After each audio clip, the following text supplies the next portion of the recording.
এই তোর খাওয়া দাওয়া তো হয়ে গেছে, হ্যাঁ?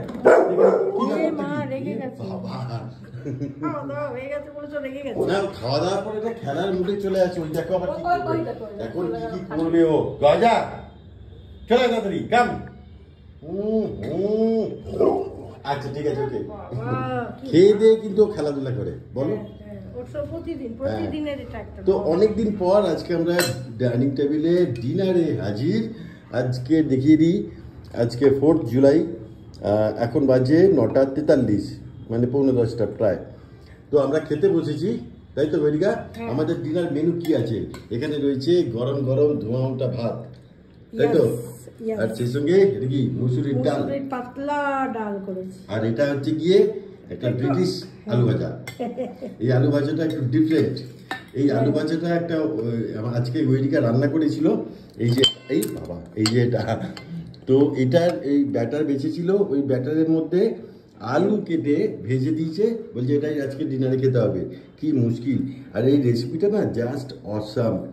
আমি মানে চুমু, আমি ডিম খাই না, কিন্তু এটা ডিম দিয়ে ফাটাফাটি। কালকে সকালে আসবে এই রেসিপিটা, অবশ্যই দেখবে। দুপুর 2টোয় আসবে ফেসবুকে, তাই তো? সত্যি খেতে খুব ভালো, অসাধারণ। আমি ডিম পছন্দ করি না, কিন্তু এটা চুম্বেশ্বরী, এটা স্ন্যাক্স হিসেবে দারুণ খেতে হয়েছে। আর মা কেমন আছেন? শরীর স্বাস্থ্য মন? এখন গরম কোথায়, এখন তো বৃষ্টি পড়ছে, ঠান্ডা ঠান্ডা ব্যাপার। ঠান্ডা ঠান্ডা পাচ্ছেন কিনা? আগের চেয়ে বেটার আছেন। হ্যাঁ, তো চলো সিম্পল খাওয়া আজকে। তো অনেকদিন স্টোরি অফ দ্য ডে বলিনি, এটা বলি। মা শুনবেন? স্টোরি অফ দ্য ডে, এটা গল্প। ঠিক আছে, মাকে ততক্ষণে আলু ভাজা দাও, মা খাওয়া শুরু করুন। এক কর্মচারী, এক কোম্পানির কর্মচারী, সে তার মালিককে বলে যে আমি 2 দিনের ছুটি চাই, আমি পুরী যাব। মালিক বলে পুরী যাবে? বাহ, খুব ভালো কথা, ছুটি দিলাম। এবং মালিক তাকে বলে পুরী যখন যাচ্ছ জগন্নাথ দেবের দর্শনে, তখন তুমি আমার হয়ে এই 100টা টাকা নাও, 100টা টাকা পুজো প্রভুকে দিয়ে দেবে, বুঝলেন? এবার তো সেই কর্মচারী 100 টাকা নিয়ে 3 দিনের ছুটি নিয়ে পুরীর দিকে রওনা দিয়েছে। এবার যাওয়ার পথে একজন খুব হতদরিদ্র মানুষ তার কাছে আছে, বলে বাবা কিছু খেতে দিবি, আমি অনেকদিন খাইনি।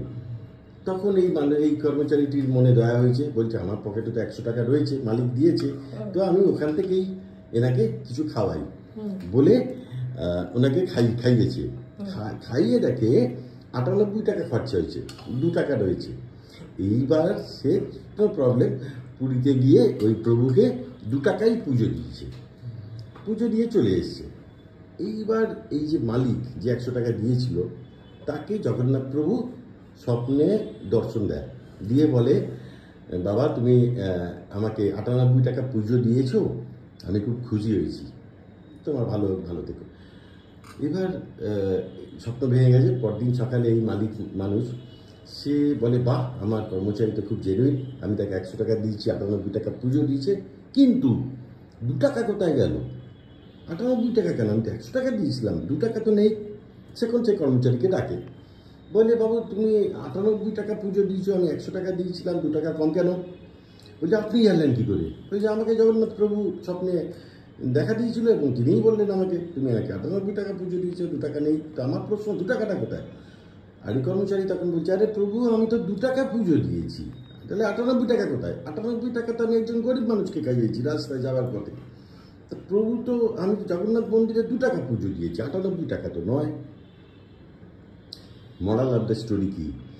যে মন্দিরে কারি টাকা দিয়ে পুজো দেওয়াটাই কি বলবো, ভগবান সেবা নয়, মানব সেবাই সর্বশ্রেষ্ঠ সেবা। মানব সেবার মধ্যেই ভগবান পাওয়া যায়।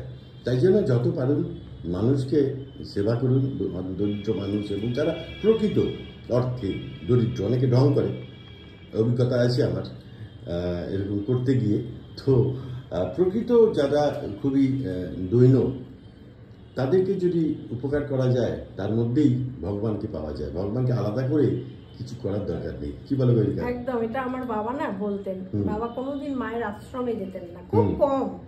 যেতেন না বললে ভুল, মা যতদিন এসছেন ততদিন দেখা করতে গেছেন, কিন্তু মায়ের অবর্তমানে কোনোদিনই আগরপাড়া আশ্রমে বাবা খুব একটা যেতেন না।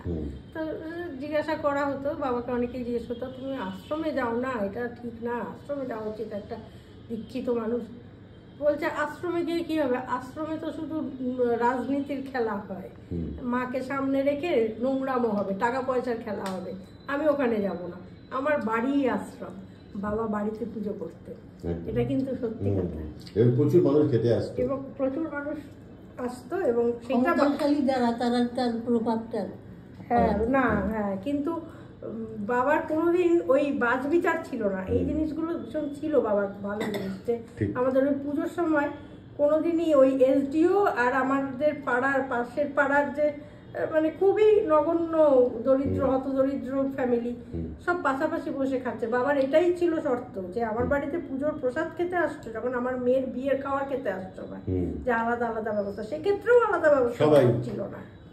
দরিদ্র বড় লোক, সেলিব্রিটি অনামি সবাই একসঙ্গে বসে খেত, সেলিব্রিটি অনামি নামি সব একসঙ্গে বসে খেত। ঠিক, এটা বাবা খুব মেনটেন করতেন। তো আমরা এখানে একসাথে বসে এখন ভাত ডাল আর আলু ভাজা খাচ্ছি। আপনার বাড়িতে কি ডিনার মেনু অবশ্যই জানাবেন, লোভনীয় কিছু হলে বলার দরকার নেই, তাই জন্য এরকম সাধারণ কিছু হলে গরিবের খাওয়া যদি কিছু হয় তাহলে অবশ্যই শেয়ার করবেন। মা কেমন খাচ্ছেন? একদিন গরিবের খাওয়া খেলে পরের দিনই বড় ধনীর খাওয়া খায়। এই বাবা, মা কেমন খাচ্ছেন? ভালো খাচ্ছেন? বাহ, কিছু বক্তব্য আছে আপনার? না বক্তব্য তাই গৈরিকা, তাহলে জানিস পেলে অনেকদিন পর কি হবে, দিয়ে দাও। যদিও রজনী পোহালো তবু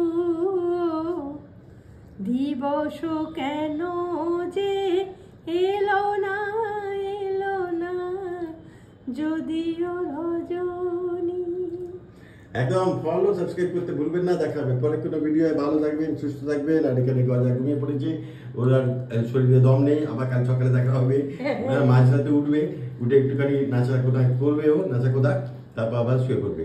তো চলো, গুড নাইট, ভালো থাকবেন সবাই, টাটা, বাই। আর এই হচ্ছে আমার খাদ্য খাবার।